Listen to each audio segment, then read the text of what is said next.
الحمد لله الهدي الجبار والصمد الغفار وأشهد أن لا إله إلا الله الواحد القهار وأشهد أن محمدا عبده ورسوله النبي المختار اللهم صل على محمد وعلى آل محمد كما صليت على إبراهيم وعلى آل إبراهيم إنك حميد مجيد وبارك على محمد وعلى آل محمد كما باركت على إبراهيم وعلى آل إبراهيم إنك حميد مجيد أما بعد فإن خير الكلام كلام الله وخير السنن سنن محمد صلى الله عليه وسلم وشر الأمور محدثاتها وكل محدثة بدعة وكل بدعة ضلالة وكل ضلالة في النار يا أيها الذين آمنوا اتقوا الله حق تقاته ولا تموتن إلا وأنتم مسلمون أعوذ بالله من الشيطان الرجيم بسم الله الرحمن الرحيم يا أيها الذين آمنوا قوا أنفسكم وأهليكم نارا وقودها الناس والحجارة عليها ملائكة غلاظ شداد لا يعصون الله ما أمرهم ويفعلون ما يؤمرون. പ്രിയ സത്യവിശ്വാസികളെ വിശ്വാസിനികളെ, അല്ലാഹു റബ്ബുൽ ഇസ്സത്തിന്റെ വിധിവിലക്കുകൾ ജീവിതത്തിന്റെ ഇതര മേഖലകളിൽ പാലിച്ചുകൊണ്ട് ജീവിതം മുന്നോട്ട് നയിക്കണേ എന്ന് ആദ്യമായി എന്നോടെന്ന പോലെ നിങ്ങളോടും ഓർമ്മപ്പെടുത്തുകയാണ്, വസിയത്ത് ചെയ്യുകയാണ്. പ്രിയമുള്ളവരെ, സ്കൂളുകളെല്ലാം അവധി വന്നൊരു സാഹചര്യം, വേനൽ അവധി എന്നാണ് നമ്മൾ സാധാരണ തന്നെ വിളിക്കാറുള്ളത് തന്നെ. നമ്മളുടെ കൂടെ മക്കളുണ്ട്. ഇത്തരം സന്ദർഭങ്ങളിൽ ആ മക്കളെ പരിപാലിക്കുന്നതുമായി ബന്ധപ്പെട്ട് അള്ളാഹുവിന്റെ ദീന് നമ്മളോട് പഠിപ്പിച്ച കുറച്ചു മാനദണ്ഡങ്ങൾ മാത്രമാണ് ഇൻഷാ അല്ലാഹ് ഇന്നത്തെ ഖുതുബയിൽ നിങ്ങളുടെ ശ്രദ്ധയിൽപ്പെടുത്താനുള്ളത്. അള്ളാഹു തന്ന വലിയ നിഅമത്താണ്, കൺകുളിർമയാണ്, ആനന്ദമാണ്, അതിലുപരി പരീക്ഷണമാണ്. ആ പരീക്ഷണത്തിൽ പരാജയപ്പെട്ടാൽ അത് നിങ്ങൾക്ക് ശിക്ഷയായി ഭവിക്കുന്നതാണ് എന്ന് വരെ അള്ളാഹുവിന്റെ പ്രമാണങ്ങൾ ഉണർത്തിയ ഒന്നാണ് മക്കളെന്ന് പറയുന്നത്. അള്ളാഹുവിന്റെ വിശുദ്ധ ഖുർആനിൽ നമുക്കൊക്കെ സുപരിതമായ ഒരുപക്ഷെ ഇവിടുത്തെ ഖുർആൻ ക്ലാസ്സിൽ നമ്മൾ ഇരുന്ന് പഠിച്ചൊരു സൂറത്താണ് സൂറത്തു തഹ്രീം. അതിൽ 6-ാമത്തെ ആയത്തിൽ അല്ലാഹു തആല ഉണർത്തുന്ന ഒരു ആയത്തുണ്ട്. ഞാൻ ആമുഖമായി നിങ്ങളുടെ ശ്രദ്ധയിൽപ്പെടുത്തിയ ആയത്തും അത് തന്നെയാണ്. യാ അയ്യുഹല്ലദീന ആമനു, അല്ലയോ വിശ്വാസികളായ ആളുകളെ, ഖൂ അൻഫുസകും വ അഹ്ലീകും നാറ, നിങ്ങളുടെ ശരീരത്തെ, നിങ്ങളുടെ കുടുംബത്തെ നിങ്ങൾ നരകത്തിയിൽ നിന്ന് രക്ഷപ്പെടുത്തണം എന്ന് അള്ളാഹുവിന്റെ ഖുർആൻ നമ്മളോട് പറയുമ്പോ ആ നരകത്തിന്റെ പ്രത്യേകത കൂടെ അല്ലാഹു തആല അതിന്റെ കൂടെ ഓർമ്മപ്പെടുത്തി. വഖൂദുഹന്നാസു വൽ ഹിജാറ, മനുഷ്യന്റെ കൂടെ കല്ലിന് കത്തിക്കപ്പെടുന്ന നരകമാണ്. നമുക്കറിയാം, ദുനിയാവിൽ ഒരിക്കലും ഒരു കല്ല് കത്തില്ല. അതുകൊണ്ടാണ് പലപ്പോഴും അടുപ്പുകൾക്ക് നമ്മൾ കല്ല് വെക്കുന്നത്. ആ നരകത്തിന്റെ ചൂടിന്റെ പ്രത്യേകത അവിടെ കല്ലുകൾ വരെ കത്തിപ്പോകും. അങ്ങനെയുള്ള നരകത്തിൽ നിന്നാണ് നിങ്ങളുടെ കുടുംബത്തിനെ, നിങ്ങളുടെ മക്കളെ, നിങ്ങളുടെ ശരീരത്തെ നിങ്ങൾ കാക്കേണ്ടത്. എന്നിട്ട് അള്ളാഹു പറഞ്ഞൊരു വാക്കുണ്ട്, അലൈഹ മലായിക്കത്തുൻ ഗിലാലുൻ ഷിദാദ്. നല്ല കഠിനന്മാരായ മലായിക്കത്തുകളാണ് നരകത്തിനുള്ളത് എന്നാൽ കുറെ അനുഭവിക്കുമ്പോൾ ഒരു സഹതാപം തോന്നാത്ത, സിമ്പതികളും എമ്പതികളും ഇല്ലാത്ത അള്ളാഹുവിന്റെ മലായിക്കത്തുകളാണ് ആ നരകത്തിന്റെ പാറാവുകാരായ മലക്കുകളായിട്ടുള്ളത് എന്ന് അള്ളാഹു സുബ്ഹാനഹു വ തആല. അള്ളാഹു ഏതൊരു ശിക്ഷയാണോ അവരോട് നടപ്പിലാക്കാൻ പറഞ്ഞതെങ്കിൽ ലാ യഅസൂന അല്ലാഹ മാ അമറഹും, അവരോടല്ല കൽപ്പിച്ചതിനോട് അവർ എതിര് പ്രവർത്തിക്കില്ല. ഇവിടെ പ്രിയമുള്ളവർ, അല്ലാഹു പറഞ്ഞ ശ്രദ്ധേയമായൊരു വാക്കുണ്ട്, നിങ്ങളുടെ ശരീരത്തിനെ, നിങ്ങളുടെ കുടുംബത്തിനെ ആ നരകത്തിയിൽ നിന്ന് കാത്തു രക്ഷിക്കണേ എന്ന് അല്ലാഹു പറയുമ്പോ, പ്രിയമുള്ളവരെ, കഠിനമായ ശിക്ഷ അനുഭവിക്കുന്ന പരലോകത്തെ നരകത്തിലെ ഒരാൾക്കും മറ്റൊരാളെ വന്ന് രക്ഷപ്പെടുത്താൻ കഴിയില്ല എന്നുള്ളത് നമുക്ക് ബോധ്യമാണ്. മക്കൾക്ക് വേണ്ടി എല്ലാ സൗകര്യങ്ങളും ചെയ്തു കൊടുക്കുന്ന വാപ്പയാണ്. ഒരുപക്ഷെ ഇവിടെയുള്ള മഹാഭൂരിപക്ഷം വരുന്ന ആളുകളും ജീവിതത്തിലെ അവരുടെ 20 വയസ്സ് 25 വയസ്സിന്റെ കാലയളവിലായിരിക്കും ഏറ്റവും കൂടുതൽ ആസ്വദിച്ച് ജീവിച്ചിട്ടുണ്ടാവുക. പിന്നെ ജീവിതങ്ങളിൽ നമ്മുടെ ഇഷ്ടങ്ങളെ നമ്മൾ മറന്നവരാണ്. പ്രത്യേകിച്ച് പുരുഷന്മാർ. സ്ത്രീകളാണെങ്കിൽ അതിന് നേരത്തെ അവരുടെ ഇഷ്ടങ്ങളെ മറന്നവരാണ്. ഒരു 20 വയസ്സിൽ 21 വയസ്സിൽ അവർ ഉമ്മയാകുമ്പോ അവരുടെ ഇഷ്ടങ്ങൾ അവർ മറ്റുള്ളവർക്ക് വേണ്ടി ത്യജിക്കാൻ തുടങ്ങിയവരാണ്. നിങ്ങൾ ആലോചിക്കുക, അധ്വാനിക്കുന്ന അധ്വാനങ്ങൾ മുഴുവനും കുടുംബത്തിന് വേണ്ടിയിട്ടാന്ന് പറയും. മക്കളുടെ സന്തോഷങ്ങളെ കാണാൻ, സുഖങ്ങളെ കാണാൻ ഒരുപക്ഷെ അധ്വാനത്തിന്റെ കാലയളവുകളിൽ ഭക്ഷണങ്ങൾ അവരെ സ്കിപ്പ് ചെയ്ത് കടന്നു വന്ന് ആളുകൾ ഉണ്ടായിരിക്കും ഇവിടെ. നിങ്ങൾ ആലോചിക്കുക, അള്ളാഹുവിന്റെ കോടതിയിൽ കടന്നു വരുമ്പോ കത്തിജ്വലിക്കുന്ന നരകാഗ്നിയിലേക്ക് വലിച്ചെറിയപ്പെടുന്ന സാഹചര്യങ്ങളിൽ സ്വന്തം മക്കളാണ് ഉരുകുന്നത് എന്ന് കാണുമ്പോ നമ്മൾ ആലോചിക്കും, ആ ബാപ്പാക്ക് മക്കളെ രക്ഷപ്പെടുത്താൻ കഴിയില്ല. ദുനിയാവിൽ എന്ത് വേണമെന്ന് പറഞ്ഞാലും അത് വാങ്ങിച്ചു കൊടുത്ത വാപ്പയാണ്. ഒരു അമലിന്റെ കുറവ് കൊണ്ടാണ് നരകത്തിനെ അഭിമുഖീകരിക്കാൻ നിൽക്കുന്നതെങ്കിൽ ബാപ്പാന്റെ കയ്യിലുള്ള അമല് കൊടുക്കാൻ കഴിയില്ല. മോനെ, ഇത് പരലോകമാണ്, ഇത് വല്ലാത്തൊരു ലോകമാണ്. എന്റെ ശരീരമേ എന്ന് വാപ്പ കരയുന്ന, എന്റെ ശരീരമേ എന്ന് മക്കള് കരയുന്ന, പ്രിയപ്പെട്ടവള് കരയുന്ന ഒരു ലോകമാണ്. അതുകൊണ്ട് അന്നിന്റെ ലോകത്ത് രക്ഷപ്പെടുത്താൻ കഴിയില്ല എന്നുള്ളതാണ്. ഈ പൊരിവെയിലുണ്ടല്ലോ, താങ്ങാൻ പറ്റുന്നുണ്ടോ നമുക്ക്? യാത്രയിൽ ചെറിയൊരു പ്രതിസന്ധി വന്നപ്പോ എന്റെ നാട്ടിൽ നിന്ന് ഇങ്ങോട്ട് ഞാനൊരു സ്കൂട്ടിയിലാണ് യാത്ര വന്നത്. ഇവിടെ വന്നപ്പോ ഞാൻ മനസ്സിലാക്കി യാത്ര ചെയ്യുന്നവരെ ബുദ്ധിമുട്ട് എന്താണെന്നുള്ളത് ശരിക്കൊന്ന് മനസ്സിലാക്കി. ഈ സമയത്ത് പോലും ഈ കയ്യിന്റെ പുറടിയിലെ ചൂട് വിട്ടുപോയിട്ടില്ല. ഞാൻ പറഞ്ഞ അത്രമേലെ നമ്മള് AC-യിലും കാറിലൊക്കെ യാത്ര ചെയ്യുന്ന ആളുകള് ഈ വെയില് പോലും നമുക്ക് താങ്ങാൻ പറ്റണില്ലെങ്കിലേ നരകത്തിന്റെ ഒരു ശ്വാസം മാത്രമാണെന്ന് അള്ളാഹുവിന്റെ പ്രവാചകൻ സല്ലല്ലാഹു അലൈഹി വസല്ലം പഠിപ്പിച്ച ഈ ഒരു ചൂടിന്റെ സാഹചര്യം ഇതാണെങ്കിലേ നമ്മുടെ മക്കളെ വിട്ടുകൊടുക്കാൻ കഴിയുമോ നമുക്ക്? പ്രിയമുള്ളവരെ, പിന്നെ എന്താണ് ഈ ആയത്തിൽ അല്ല പറഞ്ഞത്? പരലോകത്ത് വന്ന് രക്ഷപ്പെടുത്താൻ കഴിയില്ല. പക്ഷെ അല്ല പറഞ്ഞു നിങ്ങളെ രക്ഷപ്പെടുത്തണേ എന്നുള്ളത്. മഹാനായ അലി ഇബ്നു അബീ ത്വാലിബ് റളിയല്ലാഹു അൻഹു പറയാണ്, നിങ്ങളുടെ മക്കളെ നിങ്ങളെ രക്ഷപ്പെടുത്താനുള്ളത് അല്ലിമൂഹും വഅദ്ദിബൂഹും. ദുനിയാവിൽ അവരെ ഇൽമു പഠിപ്പിച്ചിട്ടാണ്, ദുനിയാവിൽ അവരെ നിങ്ങളെ സംസ്കാരം പഠിപ്പിച്ചു കൊടുത്തുകൊണ്ടാണ്. ഇവിടെന്നാ രക്ഷപ്പെടുത്താനുള്ളത്, ആഖിറത്തിലല്ല. അതുകൊണ്ട് ഇൽമു അവർക്ക് നിങ്ങൾ പകർന്നു കൊടുക്കണേ. മറ്റൊന്ന് പറഞ്ഞത് വഅദ്ദിബൂഹും, അവർക്ക് നിങ്ങൾ സംസ്കാരങ്ങളെ നുകർന്നു കൊടുക്കണമെന്നുള്ളതാണ്. ഇപ്പൊ നമ്മളാലേക്ക് നമ്മൾ പറയും ഇൽമു പഠിപ്പിക്കാനുള്ളതാരാണ്? നമ്മൾ പറയും മദ്രസയിൽ ഉസ്താദുമാരാണ്, സ്കൂളിലെ അധ്യാപകരാണ് അവർക്ക് ഇൽമു പകരാനുള്ളത്. പിന്നെ നമ്മൾ പറയും സംസ്കാരം പഠിപ്പിക്കാനുള്ളത്, അതും ഒരു എഡ്യൂക്കേഷന്റെ ഭാഗമാണ് എന്ന് നമ്മൾ കരുതുന്നുണ്ടെങ്കിൽ തെറ്റി. അത് പഠിപ്പിക്കേണ്ടവർ രക്ഷിതാക്കളാണ്. രക്ഷിതാക്കളുടെ ബാധ്യതയായി കടന്നു വരുന്നതാണ്.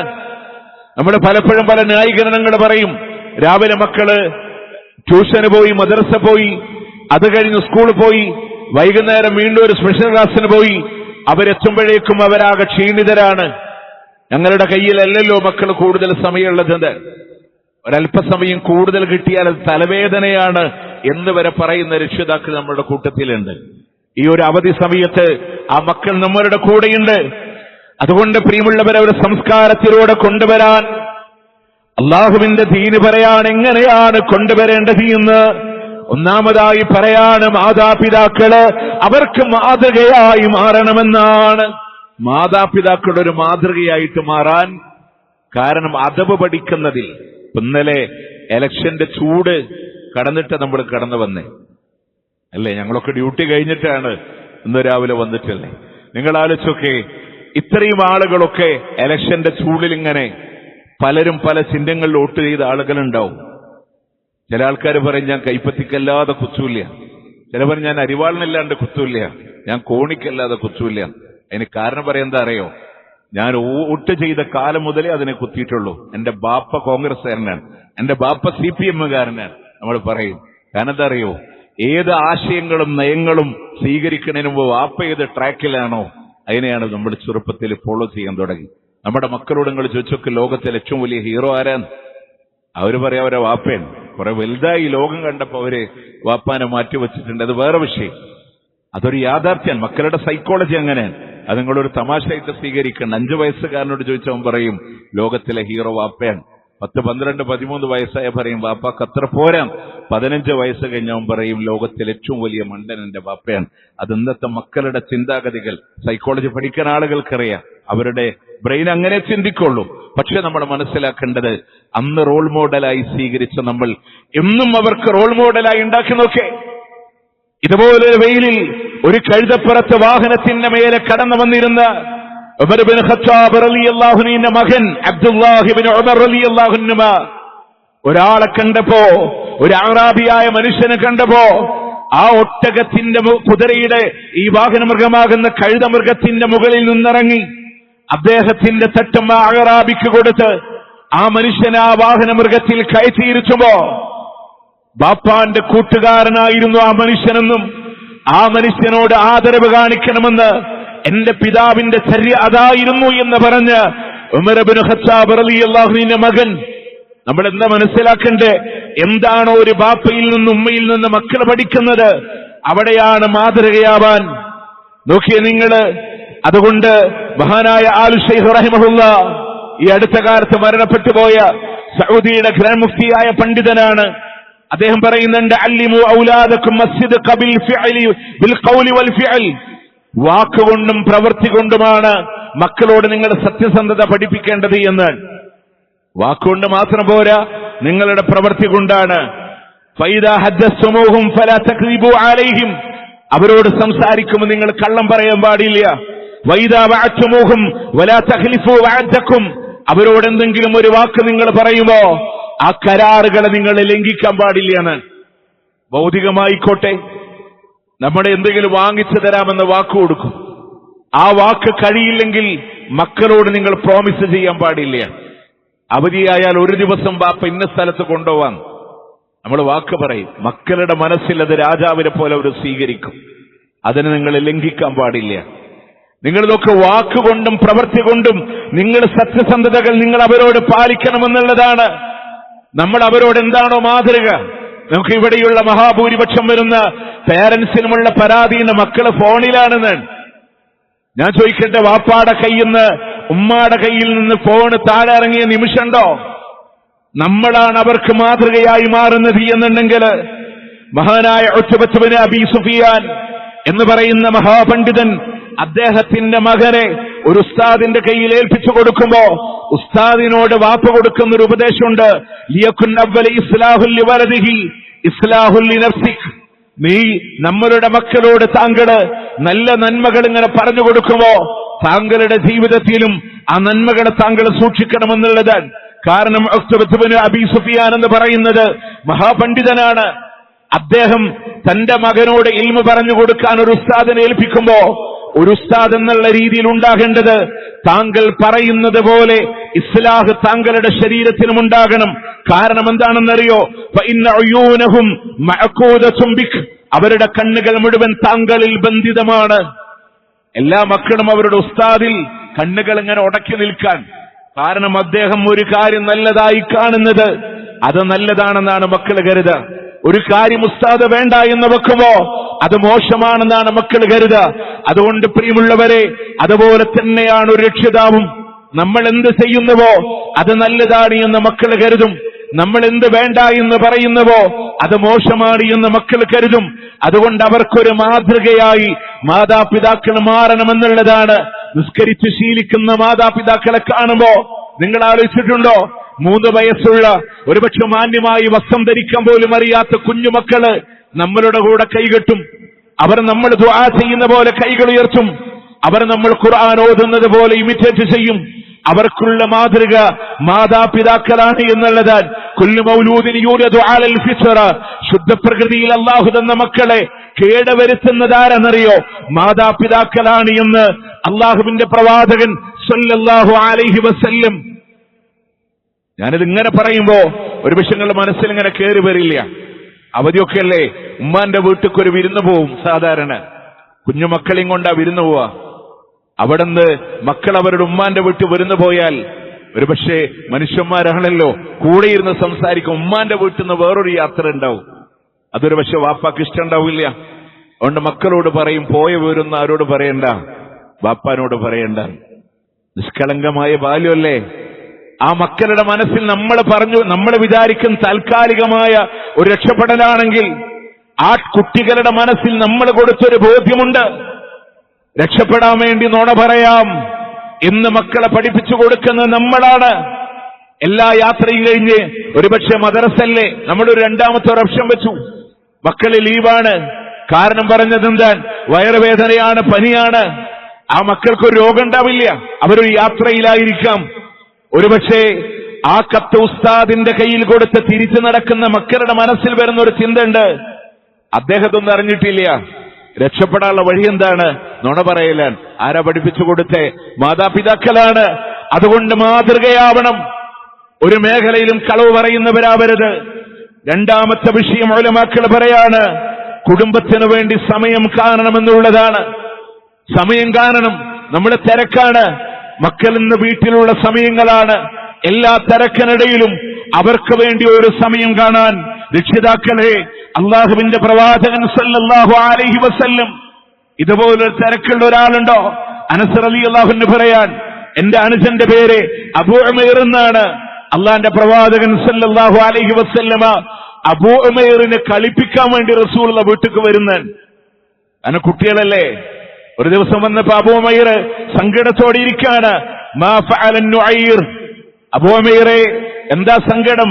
മാ ഫഅലൻ നുഐർ, നുഐർ എന്ന് പറഞ്ഞാല് കുഞ്ഞുകുരുവിക്ക് പറയുന്ന പേരാണ്. വഹുവ ത്വാഇറുൻ സ്വഈറുൻ കൽ ഉസ്ഫൂർ, കുരുവിനെ പോലത്തെ ഒരു കുട്ടി പക്ഷിയാണ്. കളിച്ചിരുന്നേ അത് പറന്നുപോയി. അതുകൊണ്ട് നിനക്ക് എന്ത് പറ്റി എന്ന് പറഞ്ഞ് ആ കുട്ടീനെ ചേർത്ത് പിടിച്ച് കളിപ്പിക്കുന്ന അള്ളാഹുവിന്റെ പ്രവാചകൻ സല്ലല്ലാഹു അലൈഹി വസല്ലം. നിനക്കറിയോ, കർബലയുടെ മണ്ണില് റസൂലുള്ളാഹിന്റെ പേരക്കുട്ടികളുടെ രക്തം ചീന്തുമെന്ന് പറയാൻ ജിബ്രീൽ അലൈഹിസ്സലാം മുത്തുനബിയുടെ അടുക്കൽ വരുമ്പോ അള്ളാന്റെ റസൂൽ ആ മക്കളെ കളിപ്പിച്ചോണ്ടിരിക്കാൻ അവിടെ നിന്ന് ജിബ്രീൽ ഒരു ചുമന്ന മണ്ണ് കൊടുത്തിട്ട് പറഞ്ഞു, ഈ മണ്ണ് ഏതൊരു മണ്ണിനോട് സംഗമിക്കുമോ അവരുടെ അങ്ങയുടെ മക്കളുടെ രക്തം ചീന്തുമെന്ന്. ആ വഹി ഇറങ്ങുന്ന നിമിഷം റസൂലുള്ളാഹിന്റെ കയ്യിലെ മക്കള് കളിച്ചുകൊണ്ടിരിക്കുകയാണ്. നിങ്ങൾ അറിയുന്നുണ്ടോ? നമ്മളെ മക്കൾ ഒഴിവാക്കണം എന്നല്ല പറഞ്ഞ്. ഈ പള്ളിയിലെ സഹോദരിമാരുണ്ട്, സ്ത്രീകളുണ്ടാകുമ്പോ സ്വാഭാവികമായി കുഞ്ഞു മക്കളുണ്ടാവും. അള്ളാന്റെ റസൂല് പറയാൻ, നിസ്കരിക്കാൻ വേണ്ടി ഞാൻ നിൽക്കുമ്പോ ഉരീദു അൻ ഉതവ്വില ഖിറാഅതി, എന്റെ ഖുർആൻ സുദീർഘമായി നിസ്കരിക്കണമെന്ന് ഞാൻ ആഗ്രഹിക്കും. ഫസമിഅതു ബുകാ അസ്ബിയാൻ, കുട്ടികളുടെ കരച്ചിൽ ഇങ്ങനെ കേൾക്കും. ആ സമയത്ത് ഉമ്മമാർക്ക് പ്രയാസമാവോന്ന് കരുതി ഞാൻ എന്റെ നിസ്കാരത്തിന് ചുരുക്കമായിരുന്നു എന്ന് അള്ളാന്റെ മുത്ത് റസൂൽ സല്ലല്ലാഹു അലൈഹി വസല്ലം നാളെ മുതൽ വരണ്ടെന്നല്ല പറഞ്ഞേ. ആ മക്കളെ എടുത്ത് നിസ്കരിച്ചോളം പറഞ്ഞു, അവരെ കരയിപ്പിക്കണ്ടെന്ന് പറഞ്ഞു. നിങ്ങൾ ആലോചിച്ചൊക്കെ എന്തൊക്കെ മാതൃക അള്ളാന്റെ തീര് പറഞ്ഞെന്നും. അവരുടെ കൂടെ കളിക്ക റസൂലുള്ളാഹി ആനയായിട്ട് കളിച്ചെടുത്തു എന്നാൻ അതിലുപരില്ലല്ലോ. അപ്പൊ അതുകൊണ്ട് അവർക്കൊരു സമയം നമ്മൾ കാണണം. ഈ ഒരു പ്രത്യേകിച്ച് ഇങ്ങനെ ഒരു സാഹചര്യങ്ങളില് ഈ തിരക്ക് പിടിച്ച ജീവിതത്തിനിടയിൽ അവരുടെ കൂടെ പുറത്തു പോകാനോ അവരുടെ കൂടെ സംസാരിക്കാനോ അവരോട് കൂടെ സ്പെൻഡ് ചെയ്യാനോ ഒരു സമയം നമ്മൾ കാണണം. അല്ലാഹുവിന്റെ ദീന് നമ്മളോട് പഠിപ്പിക്കുന്നു എന്നാണ്. മൂന്നാമത് നമ്മൾ മനസ്സിലാക്കേണ്ടത് സോഷ്യൽ മീഡിയയുടെ നിയന്ത്രണം വളരെ ഇമ്പോർട്ടന്റ് ആണ്. റഷീദ് പറയുമ്പോ നമ്മളൊക്കെ പറയേണ്ട കാര്യം തന്നെയാണ്. ഞങ്ങളൊക്കെ പ്രയാസപ്പെട്ടിരിക്കാൻ. ഞാൻ ആത്മാർത്ഥമായിട്ട് നിങ്ങളോട് ചോദിക്കാൻ, എത്ര സമയം നമ്മൾ മൊബൈലിലൂടെ സോഷ്യൽ മീഡിയയിൽ കുടുങ്ങിക്കിടക്കുന്നുണ്ട്? മൊബൈലിൽ നമ്മൾ ഉപയോഗത്തിൽ വരുന്നതാണ്. സോഷ്യൽ മീഡിയയിൽ എത്ര നമ്മൾ കുടുങ്ങിക്കിടക്കുന്നുണ്ട്?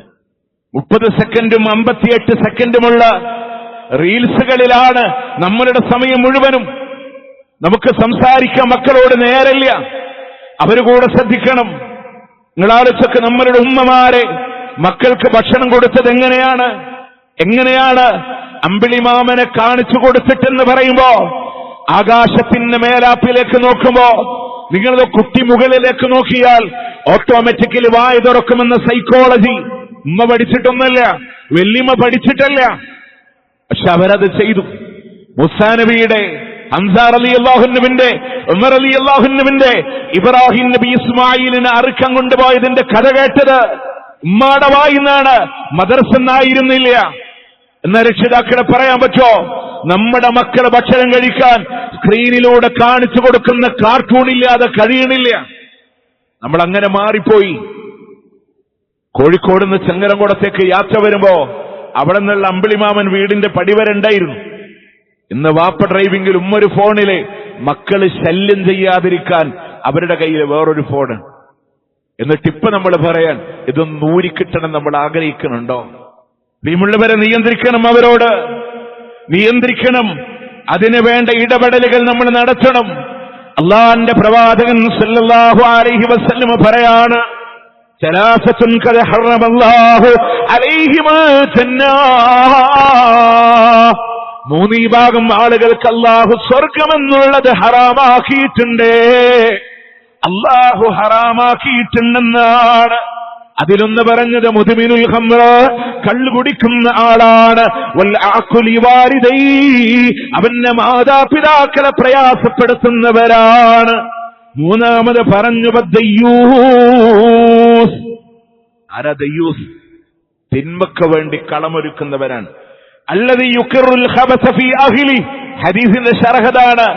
അവന്റെ കുടുംബത്തില് ഏത് തിന്മ നടക്കുമ്പോഴും അതിനോട് മൗനമായിട്ട് നിശബ്ദമായി അംഗീകാരം കൊടുക്കുക.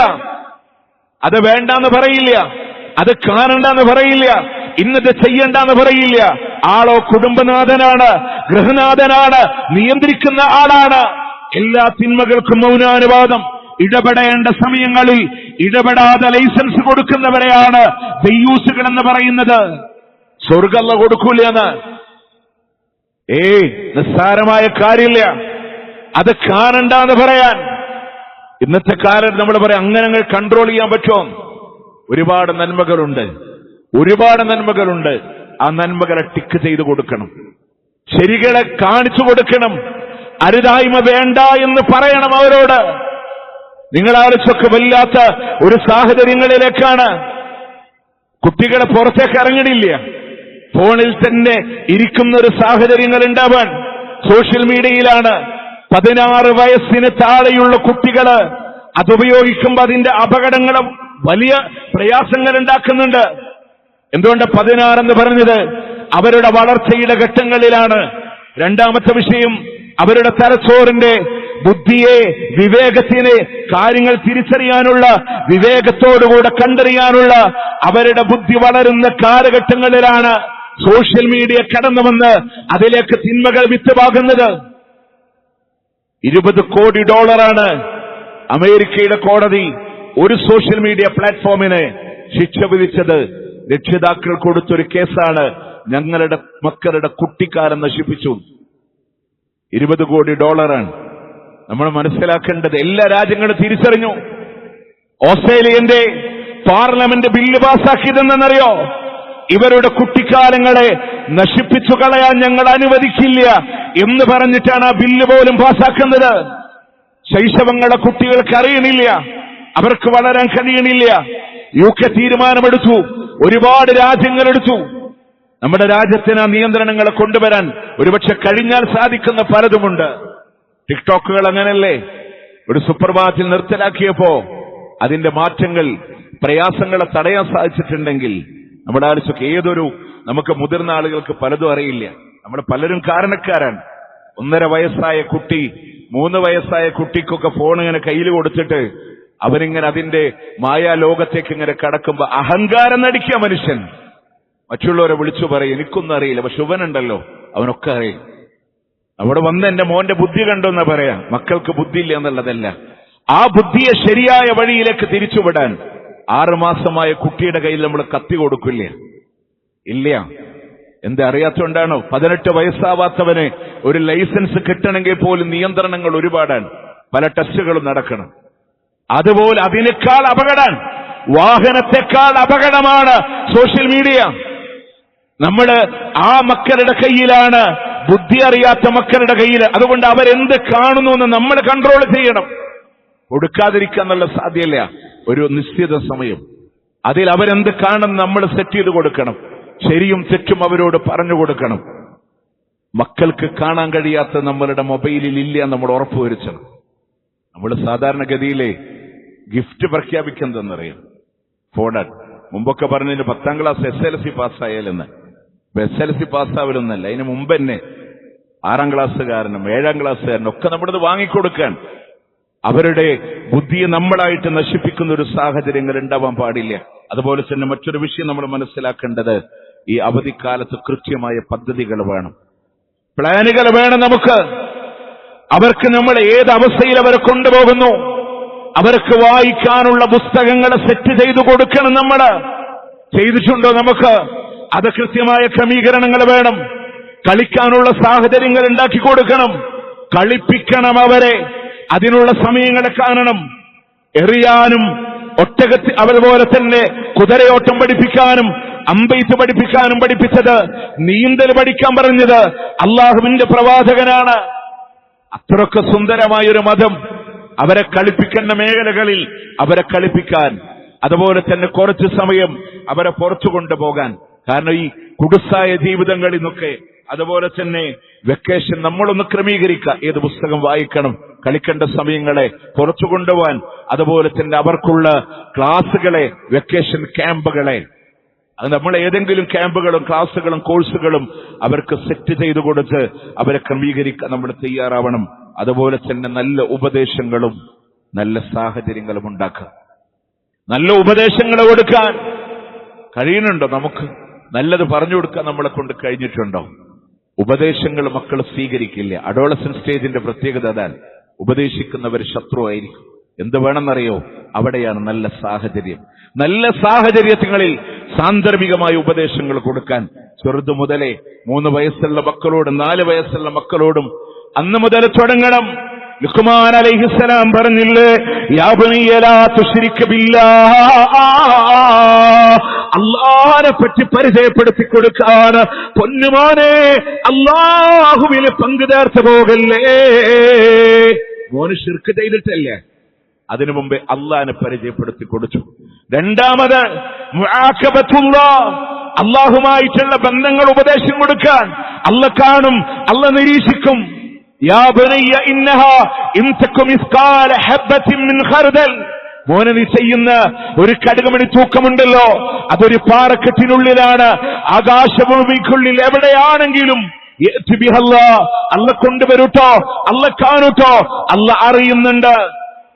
ഉപദേശത്തിന്റെ രീതി പോണ് കണ്ട നമ്മുടെ മക്കൾക്കൊക്കെ പലപ്പോഴും പേടിയ. രക്ഷിതാക്കൾ പറയും, ഇനി അടുത്ത കോഴ്സ് എവിടെയാ? ഒരുപക്ഷെ കോയമ്പത്തൂരാവാം, ബാംഗ്ലൂരായിരിക്കാം. മക്കളെ വിടാൻ പേടിയാണ്, അവർ കേടുവന്ന് പോകുന്നാൻ. ഒരു പ്രോഗ്രാമിന് ബാംഗ്ലൂർ മെജസ്റ്റിക് പോയപ്പോ അവിടുത്തെ ഒരു പ്രവർത്തകൻ പറഞ്ഞ മക്കളെ നാട്ടിക്ക് വിടാൻ പേടിയാണെന്ന്, അവരിവിടെ പഠിപ്പിക്കാനെന്ന്. ബാംഗ്ലൂരിൽ നമ്മളിവിടെ മനസ്സിലാക്കേണ്ട കാര്യം, നാടിനല്ല പ്രശ്നം, ഒരു നാടിനല്ല പ്രശ്നം, അവർക്ക് നമ്മൾ എന്ത് കൊടുക്കുന്നു എന്നുള്ളടച്ചാൽ. ഇവിടെ ലുഖ്മാൻ അലൈഹിസ്സലാമിന്റെ മോനെ അല്ല കാണൂട്ടോ, അല്ല അറിയിട്ടോ. വാപ്പാനും ഉമ്മാനും പേടിച്ച തെറ്റിൽ നിന്ന് മാറി നിന്നാൽ വാപ്പയും ഉമ്മയും ഇല്ലാത്തിടത്ത് അവർ തെറ്റ് ചെയ്യും. അവിടെ അല്ല കാണുന്നുണ്ട്, അല്ല അറിയുന്നുണ്ട് എന്ന ബോധത്തിൽ അവരെ വളർത്തിക്കൊണ്ടുവന്നാൽ എവിടെയും എന്നെ നിരീക്ഷിക്കുന്ന അല്ലയുണ്ട് എന്ന ബോധ്യം അവരോട് കൊടുക്കാൻ. അതുപോലെ തന്നെ യാ ബനിയ അഖിമിസ്സലാ, മോനെ നിസ്കാരം നിലനിർത്തിക്കൊണ്ടവനട്ടോ. അള്ളാഹിനോടുള്ള ആരാധന, ഇവിടെ നമുക്കുണ്ടാവണ അപകടം എവിടെ നിന്നറിയോ? സുബൈക്ക് മക്കളെ വിളിക്കില്ല, അവർ ഉറങ്ങിക്കോട്ടെ, ഏതായാലും വെക്കേഷനില്ല എന്ന് പറയാം. കഴിഞ്ഞു. ചില പേരൻസ് മക്കളെ ഹിഫ്ളിന് പഠിപ്പിക്കാൻ വിടും. നിങ്ങളൊക്കെ 10 വയസ്സും 11ഉം 12ഉള്ള മക്കളാണ്. സുബൈ ബാങ്കിന്റെ മുമ്പ് എണീറ്റ് പല്ലും തേച്ച്, ചിലപ്പോ നമുക്ക് തന്നെ സങ്കടം തോന്നും. ബ്രഷിൽ ഇങ്ങനെ പേസ്റ്റ് പരട്ടിയിട്ട് ടാപ്പിന്റെ താഴെ ഇരുന്ന് ഇങ്ങനെ തൂങ്ങി ഉറങ്ങുണ്ടാവും. പാവം തോന്നും മക്കളോട്. പക്ഷേ അന്ന് കിട്ടണ ഇൽമ വെറുതെ ആവില്ല കേട്ടോ. എന്താ വിഷയം എന്നറിയാം? ഒരു മാസം ഹോസ്റ്റലിൽ നിർത്തും, 28 ദിവസം. അവിടുന്ന് സെക്കൻഡ് സാറ്റർഡേ അവധിക്ക് വീട്ടിൽ പറഞ്ഞു വിടും. രക്ഷിതാക്കൾ എന്താ പറയുന്നത്? എന്റെ മോൻ 28 ദിവസം എണീറ്റാൽ ഇന്ന് സ്വസ്ഥമായിട്ട് കിടന്നുറങ്ങിക്കോട്ടെ. ഒരു 10 നില കയറാനുള്ളത് 8 നില കയറിയ മോനെ വീണ്ടും താഴത്തേക്ക് ഇറക്കും. എന്നിട്ട് വീണ്ടും കൊണ്ടുപോയിട്ട് ഇങ്ങനെ കയറ്റിക്കൊണ്ടിരും. നമ്മൾ ഒരിക്കലും ലക്ഷ്യത്തിലേക്ക് എത്തണില്ല. ആ മക്കള് പഠിക്കേണ്ട ഒരു തർബീയത്തുണ്ട്. ആ വഴിക്ക് നിങ്ങൾ അവരെ കൊണ്ടുപോകും. അവർക്ക് അതിനു വേണ്ട പാഠം കൊടുക്കുക. പ്രിയമുള്ളവർ, ഒരു വക്കത്തും എന്റെ മക്കളെ വിട്ടുപോയില്ല. അവര് പള്ളിയുമായി ബന്ധപ്പെട്ട് വളരട്ടെ. അങ്ങനെ വന്നാലുള്ള ഗുണം എന്താണെന്നറിയോ? 7 വയസ്സ് മുതൽ മക്കളോട് നിസ്കാരം കൊണ്ട് കൽപ്പിക്കുക. 10 വയസ്സായിട്ട് നിസ്കരിച്ചില്ലെങ്കിൽ അടിക്കി എന്ന് പറഞ്ഞത് അള്ളാന്റെ റസൂലാണെങ്കിൽ, റസൂലുള്ളാന്റെ സ്വന്തം ഇഷ്ടമല്ല മതം, അത് സൃഷ്ടിച്ച അള്ളാന്റെ വഹിയാണ്, അള്ളാന്റെ തീരുമാനാണ്. അല്ല വെറുതെ പറയോ? 7 വയസ്സായ കുട്ടി എന്ത് പൈതലാൻ? അവനെ നിങ്ങൾ കമ്പൽ ചെയ്യേണ്ട, അവനെ നിങ്ങൾ നിർബന്ധിക്കേണ്ട, അവനെ നിങ്ങൾ പ്രഹരമേൽപ്പിക്കേണ്ട, ഉപദേശം നിർത്തേണ്ട. മോനെ ളുഹറിന് അസറിന് വിളിക്ക്, എല്ലാ വക്തിനും വിളിക്ക്. ആ മക്കളെങ്ങനെ വിളിക്കുക? എല്ലാ ദിവസവും വിളിക്കാൻ.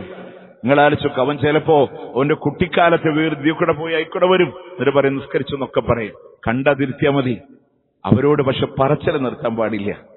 അങ്ങനെ ഉപദേശിക്കണ വാപ്പാക്കാണ് 10 വയസ്സ് കഴിഞ്ഞാല് അടിക്കാനുള്ള അവകാശമല്ലേ. ഒരു നിയന്ത്രണവും ഇല്ലാണ്ട് 10 വയസ്സ് കഴിഞ്ഞ് അടിച്ചോണം പറഞ്ഞു എന്നല്ല ഞാൻ ഉറപ്പ് പറയണു. 7 വയസ്സ് മുതൽ 9 വയസ്സ് വരെ ആവുമ്പോഴേക്കും അവൻ ഒരു ജുമാ കഴിഞ്ഞ് വീട്ടിൽ പോയി അറിയാതെ സോഫയിലൊന്ന് കണ്ണടച്ചുറങ്ങിപ്പോയ ആ മോൻ വന്ന് വിരല് പിടിക്കും, വാപ്പ അസറിന് പോവണ്ടേ. നിങ്ങൾ ആലോചിച്ച് നോക്ക്. അങ്ങനെ മക്കളെ തർബീയത്തിലേക്ക് നിസ്കാരം ഉപദേശിച്ചു കൊടുക്കാൻ, അൽ അംറു ബിൽ മഅറൂഫ് വന്നഹി അനിൽ മുൻകർ, നന്മ കൽപ്പിക്കാനും തിന്മ വിരോധിക്കാനും ഒക്കെ സൂറത്തുൽ ലുഖ്മാൻ പഠിച്ചങ്ങ് കാണാൻ പറ്റും. എന്താണ് ചെറിയ കുട്ടിയോട് പറഞ്ഞു കൊടുക്കാൻ? കാരണം നല്ല കാര്യങ്ങൾ ജനങ്ങളോട് പറഞ്ഞു കൊടുത്ത് ചീത്ത കാര്യങ്ങളൊന്നും വേണ്ടത് വരും. ആ കുട്ടിയുടെ ജീവിതത്തിൽ നല്ലതല്ലാത്ത മറ്റൊന്നുണ്ടാവോ? അതുപോലെ തന്നെ സബർ, ക്ഷമ. മോനെ ആരോട് മുഖം ചുളിച്ച് സംസാരിക്കരുത് കേട്ടോ. ചെരിപ്പറിച്ച് ശബ്ദം ഉണ്ടാക്കി നടക്കരുത്. സ്വഭാവ മര്യാദകള് ഒക്കെ ഒരു ബാപ്പ എന്താണോ പറഞ്ഞു കൊടുക്കുന്നത്, ഉമ്മ എന്താണോ പറഞ്ഞു കൊടുക്കുന്നത്, ചെറിയ പ്രായങ്ങളിലൂടെ കൊടുക്കുന്നത്, അവിടെ അൽഹംദുലില്ലാ നമ്മളുടെ കൺട്രോളിലൂടെ ഉണ്ടാക്കാൻ സാധിക്കും, ആ മക്കളെ കൊണ്ടുവരാൻ സാധിക്കും. അതുകൊണ്ട് സന്താന പരിപാലനത്തിൽ ഇസ്ലാമിന്റെ അധ്യാപനങ്ങളെ മുറുകെ പിടിക്കാൻ നമ്മൾ ശ്രദ്ധിക്കുക. അല്ലാഹു സുബ്ഹാനഹു വ തആല അനുഗ്രഹിക്കുമാറാവട്ടെ. അഖൂലു ഖൗലി ഹാദാ വഅസ്തഗ്ഫിറുല്ലാഹ ലീ വലക്കും ഇന്നഹു ഹുവൽ ഗഫൂറുർ റഹീം.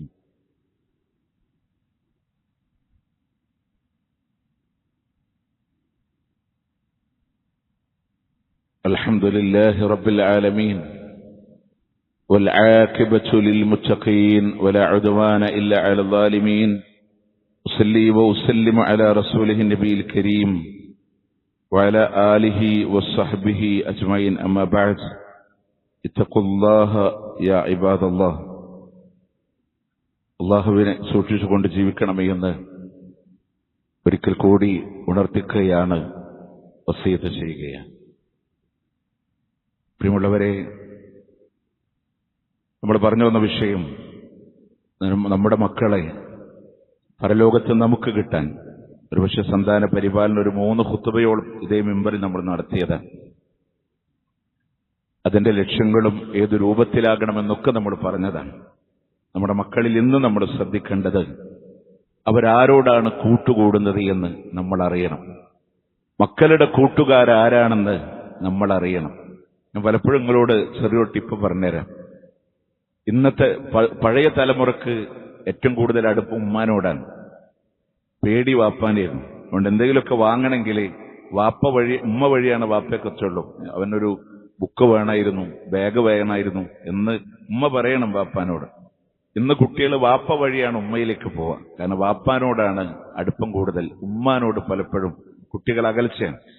അതിന്റെ കാരണം എന്തിനു നോ എന്ന് പറയുന്നവര് ഉമ്മാരാണ്. കളിക്കാൻ പോട്ടെ, വേണ്ട. അത് വാങ്ങിച്ചു തരൂ, വേണ്ട. മൊബൈൽ തരൂ, വേണ്ട. എന്തിന് നോന്ന് പറയണവരെ ഇന്നത്തെ പുതിയ തലമുറക്ക് ഇഷ്ടമല്ല. പക്ഷെ നമ്മൾ മനസ്സിലാക്കേണ്ട ഒരു കാര്യം എന്താ വെച്ചാൽ, അവരെ കളിക്കാൻ നമുക്ക് വിടണം. പക്ഷെ അവരാരുടെ കൂടെ കളിക്കുന്നു നമ്മൾ അറിയണം. അവരുടെ കൂട്ടുകാരെ നമ്മൾ സെറ്റ് ചെയ്യണം. നിങ്ങൾ നോക്കേ, അൽമർഉ അലാ ദീനി ഖലീലിഹി, ഒരു മനുഷ്യൻ അവന്റെ കൂട്ടുകാരന്റെ സംസ്കാരത്തിലാണ്, മതത്തിലാണ്. ഫല്യൻദുർ അഹദുക്കും മൻ യുഖാലിലു, അതുകൊണ്ട് നിങ്ങൾ ഓരോരുത്തരും ചിന്തിക്കണം ആരുടെ കൂടെയാണ് കൂട്ടുകൂടുന്നത് എന്ന് നിങ്ങൾ ചിന്തിക്കണമെന്നാണ്, നിങ്ങൾ അറിയണം എന്നുള്ളതാണ്. കാരണം നിങ്ങൾക്കറിയോ, എല്ലാ തിന്മകളും ഒരു മോശപ്പെട്ട കൂട്ടുകെട്ടാണെങ്കിൽ അവരകറ്റും നമ്മളെ, കുടുംബത്തിൽ നിന്ന് മക്കളെ അകറ്റും. ഏത് മൈതാനത്ത് പോയാലും ഏത് ഗ്രൗണ്ടിൽ പോയാലും അവിടെ ഒരു ഇക്കാക്കുണ്ടാവും, അല്ലെങ്കിൽ ഒരു വലിയേട്ടൻ ഉണ്ടാവും. ആളാണ് ഇവരുടെ ഒക്കെ മാസ്റ്റർ ബ്രെയിൻ ഉണ്ടാവുക. ഇന്ന് മക്കൾ ലഹരിക്ക് പോകുമ്പോ, ഡ്രഗ്സിലേക്ക് പോകുമ്പോ, തിന്മയിലേക്ക് പോകുമ്പോ അത് മറ്റുള്ളവരാരുടെ കൂടെ കൂട്ടുകൂടുന്നു എന്നുള്ളത് അനുസരിച്ചിട്ട് അവിടെ നല്ല കൂട്ടുകെട്ടിനെ നമ്മൾ സജ്ജീകരിച്ചു കൊടുക്കാൻ നമ്മൾ തയ്യാറാവേണ്ടതുണ്ട്. അതല്ലെങ്കിൽ ദുനിയാവിലും ഖേദിക്കും, പരലോകത്തും ഖേദിക്കും.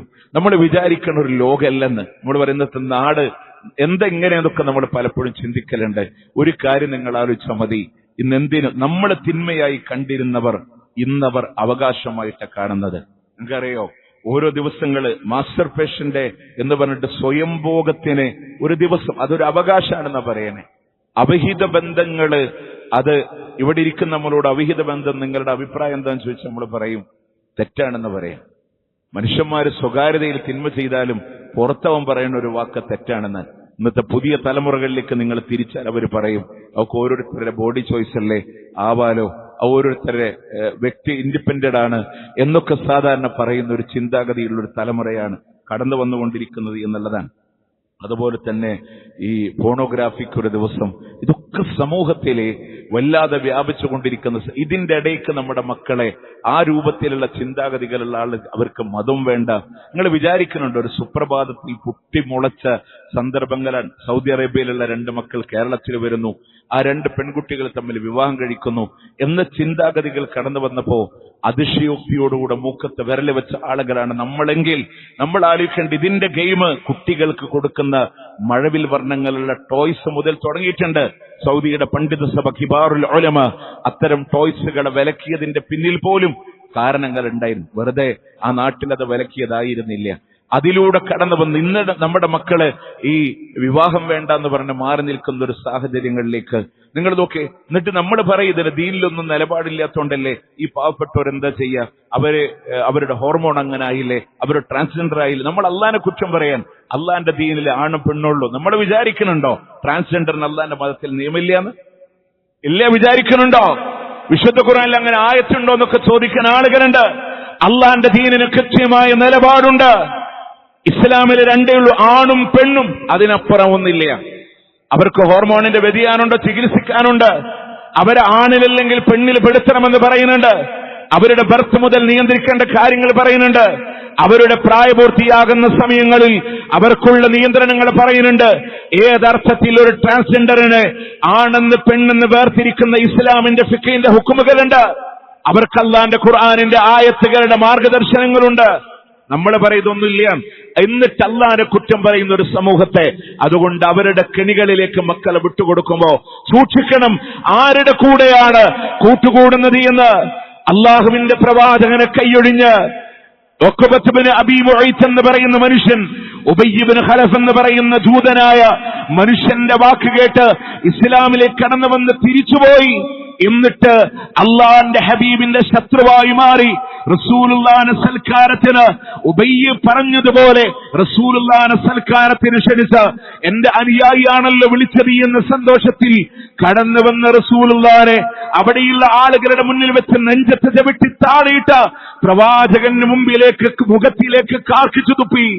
പ്രവാചകൻ നിലത്ത് കിടന്ന് കണ്ണ് നിറഞ്ഞൊലിക്കുമ്പോ ജിബ്രീൽ അലൈഹിസ്സലാം എന്ന് ഓതിക്കൊടുത്തൊരായത്തിന്റെ റസൂലേ, അക്രമിയായ മനുഷ്യൻ അവന്റെ കൈ കടിക്കുന്ന ഒരു ദിവസമുണ്ട്. അടുത്തു പറഞ്ഞ ആയത്ത് ഉഖബത്തിന് അബീ മുഈത്തിന് മാത്രമല്ല, കാലാന്തരങ്ങളിലൂടെ കൂട്ടുകാരെ തെരഞ്ഞെടുക്കുന്നവരെ അള്ളാന്റെ ഹബീബിനെ ഞാനൊന്ന് മിത്രമായി സ്വീകരിച്ചിരുന്നെങ്കിൽ, യാ വൈലത്താ, എന്റെ നാശമേ, ഇന്നാലിന്ന മനുഷ്യനെ ഞാൻ കൂട്ടുകാരനായി സ്വീകരിക്കാതിരുന്നെങ്കിൽ നോക്കേ അള്ളാന്റെ ഹബീബിന്റെ കൂടെ ഞാനൊരു മാർഗം സ്വീകരിച്ചിരുന്നെങ്കിൽ എന്ന്, ഇന്നാലിന്നൊരാളെ കൂട്ടുകാരനായി സ്വീകരിക്കാതിരുന്നെങ്കിലെന്ന് അള്ളാന്റെ മുമ്പിൽ കൈകടിച്ചു പറയുന്ന ഒരു ദിവസമുണ്ടാകുമെന്നാണ്. ഒരുപാട് ഉപദേശങ്ങൾ കിട്ടിയിട്ട് നന്മ കിട്ടിയിട്ട് വഴിതെറ്റിപ്പോയല്ലോ എന്ന് കരയുന്നൊരു സാഹചര്യം ഉണ്ടാകുമെന്ന് നമ്മൾക്ക് ആലോചിക്കേണ്ടത്, നമ്മളൊക്കെ ചിന്തിക്കേണ്ടത്, ആ ഒരു നമ്മുടെ മക്കൾ ആരോടുകൂടെ കൂട്ടുകൂടുന്നുണ്ട്. നമ്മളുടെ കുടുംബത്തിൽ നിന്ന് അവരകറ്റും, പല തിന്മയിലേക്ക് അവരെ കൊണ്ടുപോകും. അവർക്ക് ആര് പറഞ്ഞാലും ശത്രുക്കളായി മാറുന്നൊരു സാഹചര്യങ്ങൾ ഉണ്ടാവും. അതുകൊണ്ട് ആരുടെ കൂടെ കൂട്ടുകൂടും നമ്മളറിയാം. ഈ പ്രത്യേകിച്ച് വേനൽ അവധിയിൽ മുതിർന്ന മക്കളാണെങ്കിൽ ഇവരാരുടെ കൂടെ പുറത്തു പോകുന്നുണ്ട്, നമ്മളറിയണം, അവരുടെ കൂടെ ഉണ്ടാവണം. ഒരു വാക്ക് ഞാൻ ആഡ് ചെയ്ത് പറയാണ്, നമ്മൾ പലപ്പോഴും ജീവിക്കാൻ മറന്നവരാണ്. നമുക്കറിയണില്ല. നമ്മുടെ വീട്ടിലെ കിച്ചൺ എന്തിനാ വെച്ച് നമ്മൾ പറയും ഫുഡ് ഉണ്ടാക്കാനാണ്, ഡൈനിങ് ടേബിളിൽ ഭക്ഷണം കഴിക്കാനാണ്, ബെഡ്റൂമിൽ കിടന്നുറങ്ങാനാണ്. വീടിന്റെ പ്ലാന് വരച്ച് സുന്ദരമായ ഒരു റൂം ക്രമീകരിച്ചിട്ടിട്ടുണ്ട്, സെറ്റിയൊക്കെ കൊണ്ടുവന്നിട്ടിട്ടുണ്ട്. പേര് ലിവിംഗ് റൂമാണ്, ജീവിക്കാനുള്ള റൂമാണ്. പക്ഷെ ജീവിതം നമ്മൾ മറന്നവരാണ്. വാപ്പി ഉമ്മയും മക്കളും അവിടെ ഇരുന്നിട്ടുണ്ടോ? അത് വിരുന്നേർക്ക് മാത്രമുള്ളതല്ല, വിരുന്നേർക്ക് മാത്രമുള്ളതൊന്നല്ല. അള്ളാന്റെ ദീന് പറയുന്ന ചില വാക്കിലൊക്കെ നമ്മൾ അറിയാതെ അബദ്ധങ്ങൾ ഇങ്ങനെ കടന്നു വരും. എന്താ അറിയോ? ഹോസ്പിറ്റലിൽ കൊണ്ടുപോകാൻ ഒരു ബ്ലാങ്കറ്റ്, വിരുന്നേർക്കുള്ള ഒരു പ്ലേ, ഇതൊക്കെ പറഞ്ഞ് മാറ്റിവെക്കും. എന്നിട്ട് നിസ്കാരത്തിൽ അള്ളാഹിനോട് പറയും ആഫിയത്ത് തരണേ, രോഗം തരല്ലേ. നമ്മൾ ആലോചിച്ചൊക്കെ അങ്ങനെ ഇതൊക്കെ മാറ്റിവെക്കുന്ന ആൾക്കാരാണ്. ഈ സോഫ സെറ്റ് വിരുന്നേര് വന്നിരിക്കാൻ മാത്രമല്ല, വാപ്പി ഉമ്മി മക്കളും അവിടെ ഇരിക്കണം, സംസാരിക്കണം. അള്ളാന്റെ ദീന് പറഞ്ഞ മര്യാദകളെ നമ്മൾ പാലിക്കേണ്ടതുണ്ട്. ഭക്ഷണത്തിൽ ബറക്കത്തുണ്ടാവണമെങ്കിൽ ഒരുമിച്ചിരുന്ന് വർത്താനം പറയണം. ആ മക്കൾ എവിടെ വഴിതെറ്റുന്ന് നമുക്കറിയാൻ പറ്റും. അതുകൊണ്ട് കമ്മ്യൂണിക്കേഷൻ, സംസാരം, അതിലൊരു ഗ്യാപ്പ്, അകൽച്ച വരാൻ പാടില്ല. അള്ളാഹു സുബ്ഹാനഹു വ തആല ആഖിറത്തിലേക്ക് ഉപകരിക്കുന്ന സ്വാലിഹീങ്ങളായ സന്താനങ്ങളെ നൽകി അള്ളാഹു സുബ്ഹാനഹു വ തആല നമ്മുടെ അനുഗ്രഹിക്കുമാറാവട്ടെ.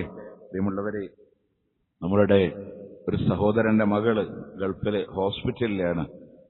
മുമ്പൊരു കൊറോണ വന്നതിന്റെ അംശം വീണ്ടും പ്രയാസങ്ങൾ ഉണ്ടാക്കി വലിയൊരു സാഹചര്യത്തിലാണുള്ളത്. അള്ളാഹു സുബ്ഹാനഹു വ തആല അവർക്ക് ശിഫ ആജിൽ നൽകി അള്ളാഹു അനുഗ്രഹിക്കുമാറാവട്ടെ. മറ്റു വിഷയം, നമ്മളുടെ സഹോദരൻ ഇന്നലെ ബിൽഡിംഗ് പെയിന്റ് അടിക്കുന്നതിനിടയിൽ പതിത്തടത്തുള്ള സഹോദരൻ താഴെ വീണു. വളരെ ക്രിട്ടിക്കൽ സ്റ്റേജിൽ വെന്റിലേറ്ററിലാണ് തൃശ്ശൂർ ഹോസ്പിറ്റലിലുള്ളത്. 24 മണിക്കൂർ ഡോക്ടേഴ്സ് സമയം പറഞ്ഞിരിക്കാൻ. ഒരുപാട് പരീക്ഷണങ്ങളിലൂടെ ഒരുപക്ഷെ നമ്മുടെ ഈ മിമ്പറിൽ വെച്ച് നമ്മൾ ഒരിക്കൽ ഒരു 5 വയസ്സുകാരന് ക്യാൻസർ ബാധിച്ച് നമ്മൾ ദുആ ചെയ്തിരുന്നു. ആ മോന്റെ ബാപ്പയാണ്. അപ്പോ നമ്മളൊക്കെ പ്രാർത്ഥനയുണ്ടാവും. അല്ലാഹു സുബ്ഹാനഹു വ തആല അദ്ദേഹത്തിന് പരിപൂർണ്ണ ശിഫ നൽകി അള്ളാഹു അനുഗ്രഹിക്കട്ടെ. ശിഫ ആജിൽ അള്ളാഹു അദ്ദേഹത്തിന് പ്രദാനം ചെയ്യുമാറാവട്ടെ. اللهم اغفر للمؤمنين والمؤمنات والمسلمين والمسلمات الأحياء منهم والأموات إنك مجيب الدعوات يا قاضي الحاجات. اللهم أعز الإسلام والمسلمين وأذل الشرك والمشركين. اللهم انصر إخواننا المسلمين، اللهم انصر إخواننا المسلمين المضاعفين المجاهدين. اللهم كن لهم نصيرا ولا تكن عليهم. اللهم ارحم موتاهم واشف مرضاهم وتقبل شهداءهم. اللهم افتح المسجد الأقصى. اللهم لا تسلط علينا من لا يرحمنا. اللهم ربنا آتنا في الدنيا حسنة وفي الآخرة حسنة وقنا عذاب النار. ربنا تقبل منا إنك أنت السميع العليم وتب علينا إنك أنت التواب الرحيم واغفر لنا يا غافر المذنبين. وصلى الله على نبينا محمد وعلى آله وصحبه أجمعين.